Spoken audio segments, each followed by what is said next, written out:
Ya, Anda masih menyaksikan Market Opening pemirsa dan kita akan sampaikan satu informasi menarik untuk Anda, di mana pemerintah masih optimis bahwa ekonomi Indonesia pada kuartal 1 tahun depan akan kembali lagi berada di tren yang positif. Sementara vaksinasi dari COVID-19 kemudian belanja negara ini menjadi salah satu trigger yang akan mendorong pertumbuhan ekonomi Indonesia di tahun 2021 mendatang.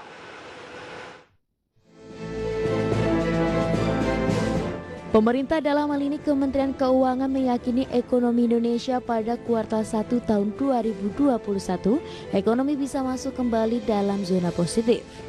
Optimisme ini didasari atas penemuan vaksin COVID-19 hingga rencana vaksinisasi massal serta belanja negara sebagai motor penggerak perekonomian dalam negeri. Menteri Keuangan Sri Mulyani seperti dikutip media mengatakan dalam rangka penanganan COVID-19 di tahun 2021, vaksinisasi dan langkah-langkah protokol kesehatan menjadi sentimen utama ekonomi. Sehingga keberhasilan pengendalian virus corona akan menjadi penentu arah rebound dan recovery ekonomi nasional. Total target vaksinisasi di Indonesia sebanyak 107 juta orang pada tahun 2020 hingga 2022 dan sebanyak 32 juta orang masuk dalam skema vaksinisasi program, sedangkan 75 juta orang masuk dalam skema vaksinisasi mandiri. Sementara itu Sri Mulyani menambahkan anggaran pendapatan dan belanja negara pada tahun depan siap mendukung ekonomi dalam negeri termasuk penanganan kesehatan. Bahkan belanja negara senilai 2.750 triliun akan diarahkan dalam 7 langkah strategis. Pertama, alokasi anggaran pendidikan 550 triliun rupiah melalui belanja pemerintah pusat dan transfer ke daerah dan dana desa. Kedua, anggaran kesehatan 169,7 triliun untuk antisipasi pengadaan vaksin dan vaksinisasi, hingga bantuan iuran jaminan kesehatan nasional. Ketiga, perlindungan sosial 408,8 triliun dengan prioritas antara lain program Keluarga Harapan, bansos tunai, kartu sembako, dan penerimaan iuran bantuan JKN. Keempat, infrastruktur 417,4 triliun untuk pengadaan layanan dasar, peningkatan konektivitas dan dukungan pemulihan ekonomi serta melanjutkan program prioritas yang tertunda. Kelima, ketahanan pangan 99 triliun untuk meningkatkan produksi pangan, revitalisasi sistem pangan nasional, dan pengembangan food estate. Keenam, teknologi informasi dan komunikasi 26 triliun untuk mendukung dan meningkatkan pelayanan publik. Dan terakhir, sektor pariwisata 14,2 triliun untuk mendorong pembangunan 5 kawasan super prioritas dan pengembangan kerjasama pemerintah dan badan usaha atau KPBU. Berbagai sumber, IDX Channel.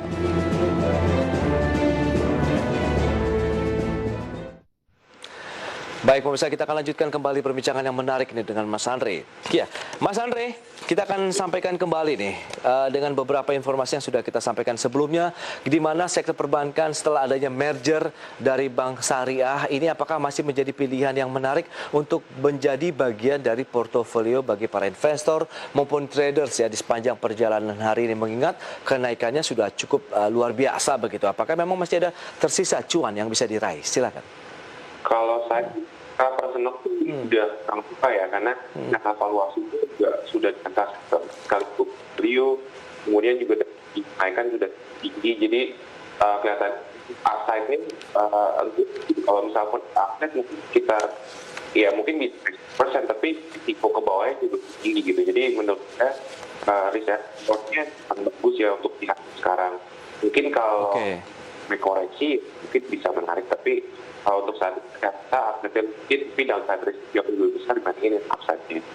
Baik, berarti kita memilih wait and see dulu mungkin ya. Kalau kita lihat dengan pergerakannya kan sudah mengalami kenaikan yang signifikan. Dalam satu pekan saja juga kenaikannya sudah luar biasa untuk pergerakan dari Bank BRI Syariah. Jadi sebaiknya apabila ada pelemahan baru kita mengambil posisi beli.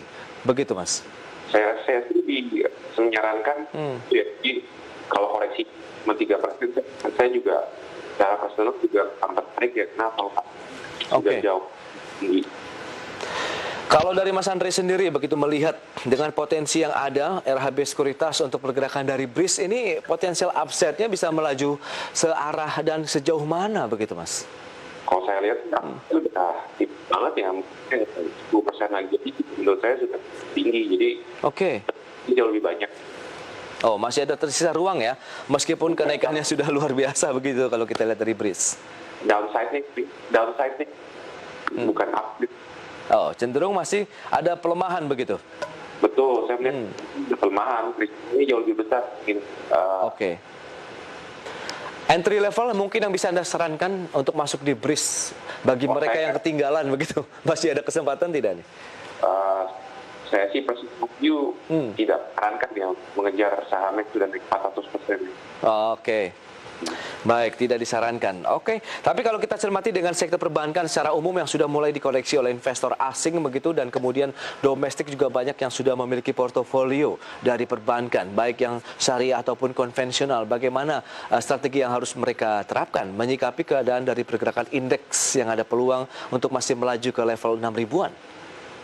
Justru kalau saya sih ngikutin kalau kemarin-kemarin ini kan memang dari 3 minggu belakangan kebanyakan saham yang naik adalah saham-saham minor ya. Jadi mungkin kalau bagi para investor ingin masuk, kenapa nggak lihat dari mungkin saham-saham yang big cap ya. Mungkin justru saham-saham seperti BCA yang saat ini lagged justru bisa menjadi kesempatan bagi para investor untuk masuk gitu. Karena kalau di indeks ternyata terkoreksi, biasanya big cap duluan yang akan membantu menyelamatkan. Jadi sewajarnya sih dia masuk ke saham-saham yang lagged ya, terutama di big cap dibandingin dengan untuk mengejar saham growth di liner atau top.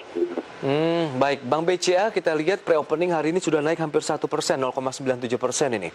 Mas Andre, bagaimana Anda melihat pada saat opening market langsung saja kita berburu saja nih saham-saham BCA ataupun big cap lainnya, BNI, Bank Mandiri, atau BRI misalnya? Kalau horizon investingnya panjang sih, saya rasa BCA tidak akan untuk membeli saham BCA. Untuk BNI juga saya lihat masih cukup murah. Jadi sebenarnya kalau panjang kalau investasinya panjang, saham-saham big cap bank sebenarnya masih cukup menarik untuk dikoleksi. Oke, bicara mengenai saham perbankan begitu yang kita tahu sudah mulai ibaratnya kenaikannya sudah cukup tinggi dan ada yang bilang sudah kemahalan. Anda melihat bagaimana dengan peluang-peluang lagi yang bisa dimiliki bagi mereka yang sudah punya ini portofolio dari perbankan? Apakah masih bisa di hold sampai dengan akhir tahun atau bahkan sampai dengan tahun depan? Atau kita sudah profit taking dulu saja sebagian dari portofolio yang kita miliki? Kalau saya lihat dari bank sebenarnya dibilang mahal ya. Karena kalau saya secara valuasi banyak yang di level rata-rata banyak kembali level profit ya. Jadi saya sebenarnya perbankan justru saham-saham yang di sektor liner yang lebih kecil menurut saya itu jauh banget gitu. Untuk bank saya justru tahun 2021 teman-teman lebih optimis dari Indonesia yang mestinya harusnya saham perbankan bandingin dengan saham tapi balik lagi kan saham perbankan mungkin mereka tidak setia dengan lain berkelanjutan, jadi mungkin ada beberapa yang tidak suka. Jadi kalau saya lihat itu sebenarnya ini memang mungkin bisa dirotate seperti untuk saham-saham perbankan. Oh ya, di rotasi dalam ke sektor yang mana misalnya, ataupun diversifikasi apa yang harus dilakukan oleh investor nih dalam membagi strateginya di tengah pergerakan indeks yang oke lah dalam tren yang positif tapi tekanan jualnya masih membayangi? Ya, di sektor-sektor di bank juga makan. Kemudian kalau kita gerakan consumer kan memang ikut. Jadi kalau misalnya indeks ternyata jatuh, mungkin saham consumer bisa menjadi salah satu.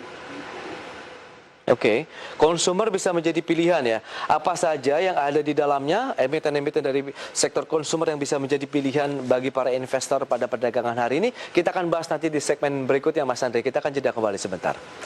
Ya, pemirsa Jam Berajak dari tempat Anda. Kami akan segera kembali usai pariwara berikut ini.